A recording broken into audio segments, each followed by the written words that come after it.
Hello, America. I just want to talk a little bit about the states' rights and the people's rights of the state and this big argument going on about union workers, state payroll union workers. Uh, every department of any company you ever work for, they have to do accounting, they have to go by a budget.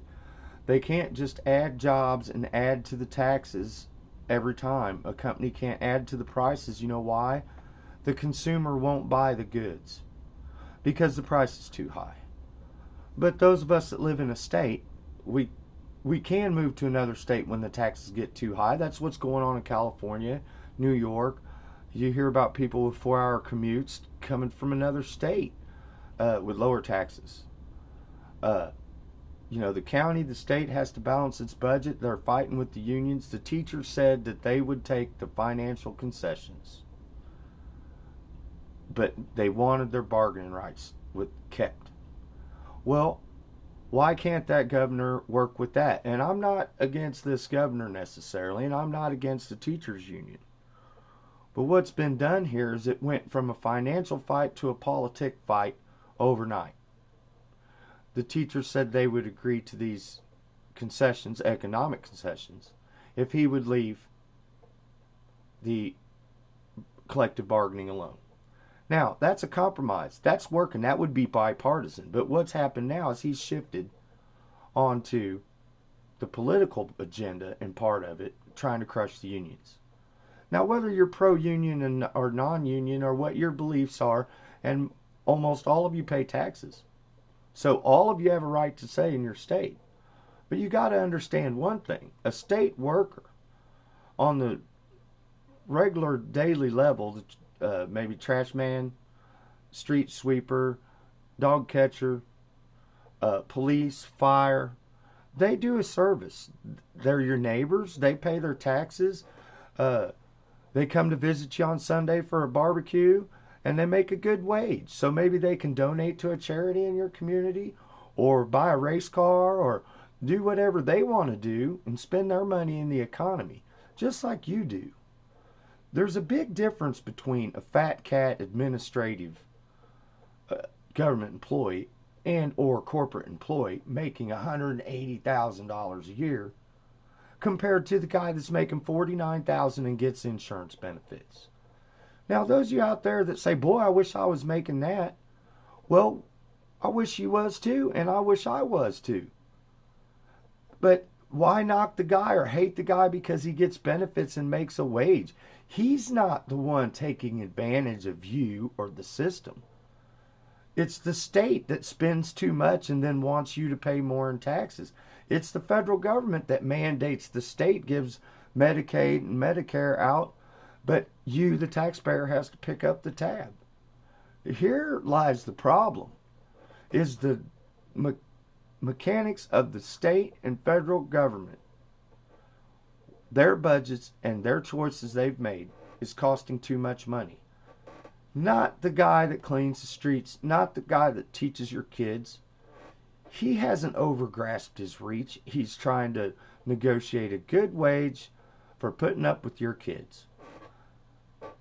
I think that's fair. You negotiate or find a better job, and many of you would take a union job if you could get it for the pay and benefits. Don't hate on the union guy because of his pay and benefits. If you want to be mad at the government, if you want to be mad at your state and federal government for overreaching their means, spending too much money, and then wanting to blame the teacher for what they get. They've spent hundreds of thousands of dollars on ostrich eggs and bumblebees and wind studies and this and that. Many, many times what teachers cost. And teachers are important. They take care of our kids. They teach our kids. They make us into firemen, policemen, lawyers, doctors. They provide society with the knowledge so we can survive. And you don't want them to make a living wage? You don't want them to make decent money? They're not making $137,000 a year. They're making $49,000 a year. Come on. Don't place your hate on the people earning a paycheck. If you're pissed, remember who charges you taxes, who forces you, the individual, to pay for their bad decisions. Now, these teachers don't come over to your house and strong arm you and say, give me $50 a week for the rest of your life, or we're going to come over here and do this again. The teachers aren't doing that. The government says, give us more and more money each year, or you will be prosecuted and your stuff confiscated for taxes, because you don't have the right to exist without paying us.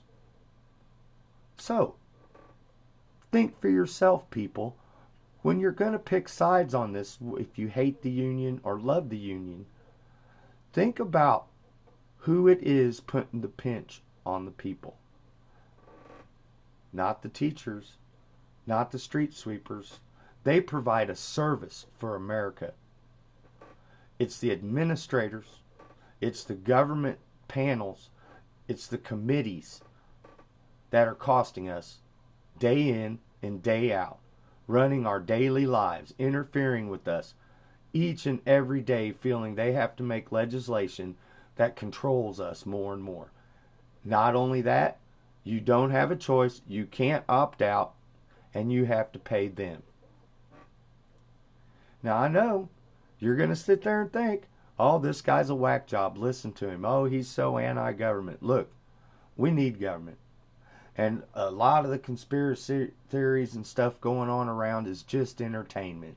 It's entertainment for people to get excited about a conspiracy theory. Our government is for us, of us. And it will operate correctly when we get the right people and tools in place. It's that simple. We have to think on our feet and help government become better. That's the only way to get through this. You're not going to change it with just your side or just their side. The red team can't pull the whole ship through. The blue team can't pull the whole ship through. Like it or not, all teams are on the same ship. And we're going to have to get through it. And as a people, we're very capable. So let's just get in, solve these problems. Let's quit limiting liberties and freedoms. America's free. It needs to stay free. It doesn't matter what you say. You can say this or that. It's not going to change people's minds. We are who we are. Don't tread on me, and don't charge me for your mistakes. Don't come to my wallet when you couldn't balance your checkbook. You keep your own house in order, and I'll keep mine. That's American. That's America. Pull your own weight, succeed, bring somebody with you if you can, and get along. We're all one great nation. Thank you, America. Look for Don't Tread on Me 2, coming soon in theaters near you.